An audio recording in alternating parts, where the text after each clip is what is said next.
الله تعالى وبركاته تعالى.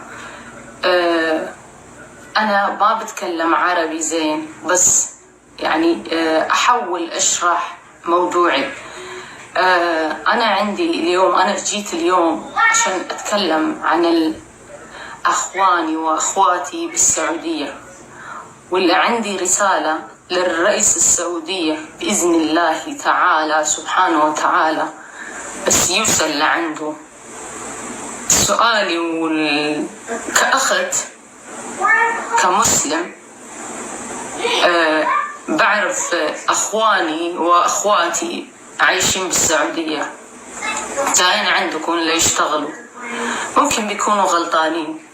ما في حد ما بيغلط، ما في حد ما بيغلط بالدنيا، كل ابن آدم خطاء. بس بترجاكم الحين صاير كتير شغلات عندكم، ارحموا عليهم. الناس اللي بالسجن طرشوهم لبلدهم.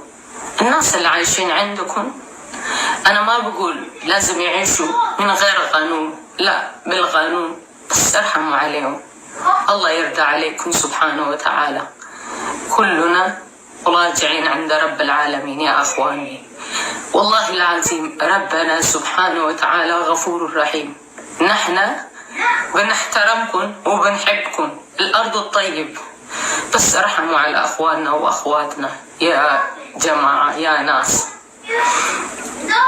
I don't speak very well Arabic, but I'm trying to explain why I'm here and what's my message for the government of Saudi Arabia. I have my sister and my brother over there. They went there for work.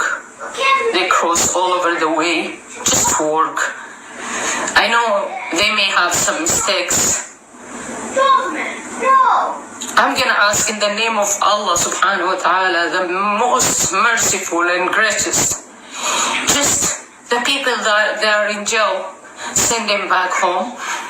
And the people they are living there, but they are afraid of so many stuff and going on so many things, just be kind to them.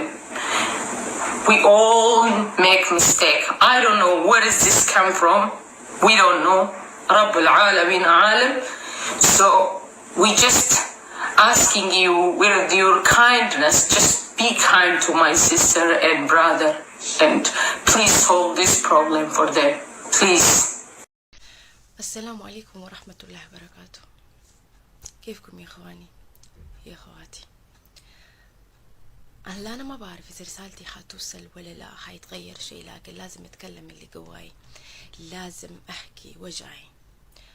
أنا صار لي سنين عايشة في السعودية، ما شفت منها إلا الخير، عايشنا فيها سنين، لكن حاليا قاعدين نشوف يتبهدلوا حريمنا، خواننا، خواتنا، أطفالنا، أمهاتنا.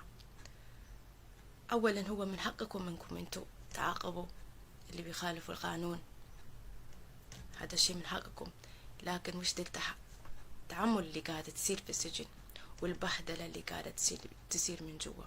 يلي يجي من غير القانون، اللي يجي برا القانون، في شيء يقول لازم يموت.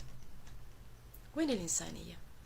انتوا أهل الكرم، أهل الفداء، تفزعوا لغيركم، تعذبوا دخيلكم. احنا دخيلكم.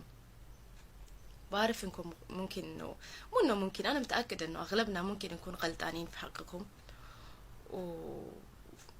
وكتير يعيشوا برا القانونكم، بس على الاقل اشفعوا على نسائنا، على حريمنا، على اطفالنا. كل مرة نشوف تفتيش وشغلات زي كده، بس هالمرة يفرق في الموضوع، عارفين هذا الشيء. بس ليش تجوا تقولوا لنا الحبشة يبيع المخدر؟ حبشة بيبيع المخدر، بس ما بياخد المخدر، ما بيتعطى، يبيع لمين؟ مين اللي بيشتري منه؟ حبشيين يبيعوا المشروبات، مين اللي بيشتري منهم؟ مين؟ ها؟ ما في أي شيء سووا لحالهم، كلهم بأي غلط الحبشي اللي قاعد يسوي فيه وراه في أحد فيكم منكم، بس اللي قدام مين؟ حبشي. يا جماعة الله بيرحم، وانتوا كبشر مو قادرين ترحمونا؟ وش دي العقاب اللي قاعدة تصير؟ وش دي القسوة اللي قاعدة تصير؟ من متى صرتوا كده؟ دي انتوا أول تكسروا الباب، حتى لو كسرتوا الباب تقولوا يا مرة اتغدي، يا مرة البسي، دهين انتوا تشدوهم من شعرهم بناتنا، والعيال يبخوا، وانتوا أكتر وحدة تعرفوا شو يعني الأطفال. نشوفكم في بيوتكم. وين راح قلبكم؟ من فين جبتوا ده القسوة؟